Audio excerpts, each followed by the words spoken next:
talk about the phase 2. Morning, Haslinda. Are we set to get there? Well, based on the current assessment of the situation, I think the conditions remain stable. The infection is under control. So we are indeed planning towards a phase 2 reopening before the end of the month. The key is for us to do this safely, and we are doing so by stepping up our testing and tracing regime so that we are in a better position to control the spread of the virus. But I think what's also very important is for everyone to understand we are not going back to life before COVID-19. In many ways, the pandemic is a reset button for all of us. Life will be different, and we have to be prepared for major changes in our way of life. And that would include embracing new habits and norms like social distancing and better hygiene, but it would also include adjustments in many aspects of our lives, be it leisure, entertainment, working from home, or having virtual meetings like what we are doing now. Minister Wong, just to clarify, when you say that phase 2 is set for before the end of the month, are we looking at June 22nd, June 15th? Can you give an exact date to that? I can't give an exact date because we are still monitoring the situation. What we have said is we will provide an update by the middle of the month, which is coming up next week. So by the middle of the month, based on our assessment of the situation then, we will then decide the exact date of going to phase 2. And with the start of phase 2, we expect virtually the entire economy to be reopened, shops, F&B dining, social interactions, but there will be limits on the number of people who can get together. More importantly, people are now talking about travel bubbles. When do you see Singapore being able to do that, to be traveling to regional places like Thailand? Well, we have already been in discussions with various countries on green lane arrangements where we would allow travel subject to new protocols and arrangements and safeguards being put in place, including testing arrangements on both sides. So these are ongoing, these discussions. We've started a green lane with China, 6 provinces and municipalities in China, and we will be continuing to expand these green lane arrangements with various countries. So we do want to expand these travel bubbles. Initially, it will be for travelers for essential work reasons, but over time, we can expand this for non-business travel as well. But I think we should also be realistic. I think it will take us some time before we see the resumption of mass market travel for tourism reasons.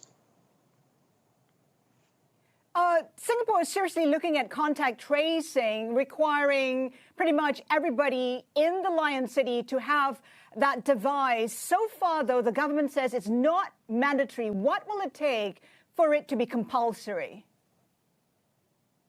Well, Haslinda, I think must start from the premise that contact tracing is not simply a matter of using technology tools. It is fundamentally a human endeavor that requires the skills of our contact tracers. And that's why we have put in significant effort to expand the team and strengthen their capabilities. Having done that, I think technology can be a useful enabler. And that's why we have the Trace Together application on the smartphones, as well as now looking at Trace Together tokens and devices to supplement the smartphone apps. And if we pull all of that together, we have already today, despite the not comprehensive take-up of Trace Together, we have today shortened the duration in which we are able to do active sort of mapping of any of the contacts of any infected person. It used to take us 2 to 3 days to undertake such a mapping of the active contacts. Now we can issue a quarantine order in less than a day. So the capabilities have already increased significantly, and we will continue to monitor the usage, the take-up rate of the Trace Together app, as well as the wearable devices, which we are rolling out by the end of the month.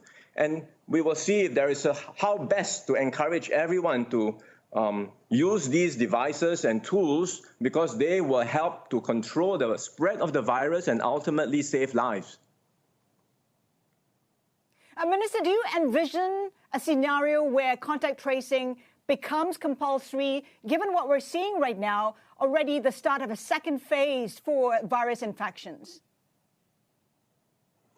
Again, we will try to start by persuading and explaining to the population why these tools are important. I think that's a very important mindset that we want to inculcate, rather than to do everything through mandatory rules and requirements. I think we would like us to try and do our best to encourage people on their own accord, because this is something that will protect themselves, their family members, and their loved ones.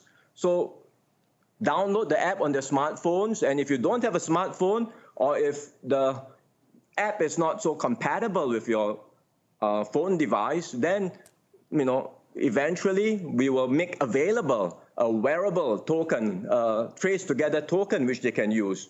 So eventually, if the take-up rate goes up to a significant proportion, then there may not be a need for mandatory rules to come in. Minister, when you take a look at the numbers in terms of hospitalization, ICU numbers, these have been pretty low. Deaths among the lowest in the world as well. Does that give you space or room to possibly accommodate more people coming back, especially those long-term work pass holders? Well, that's certainly something that we are looking at very carefully. We have been able to ramp up significantly our healthcare capacity. And so if you look at our healthcare system now, we have 2 people in ICU for COVID cases. And we have more buffers than we used to. We have ramped up our testing capacity, and we also have more rooms available for quarantine. So with all of that in place, we do think there is scope for us to be able to allow more long-term pass holders, work pass holders who have deep roots in Singapore to return over a period of time. Minister, before we let you go, you lead the task force for COVID-19. You're also Minister for National Development. We know that Singapore is on its way to holding an election. As part of the top leadership, what's the party's targets for this election? What do you mean by target? What do you hope to achieve? What kind of mandate are you targeting?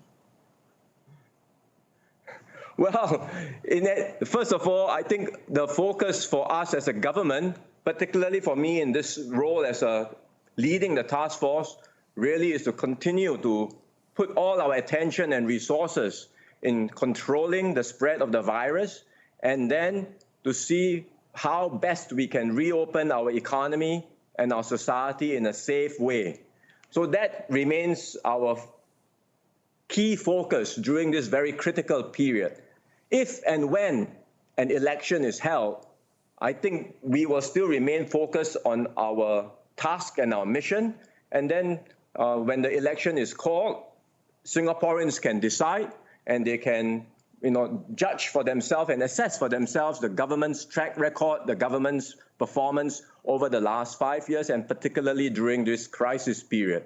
And at that stage, we certainly hope that Singaporeans will give us a strong mandate so that we can continue to do all that we can, working together with Singaporeans to overcome this crisis together.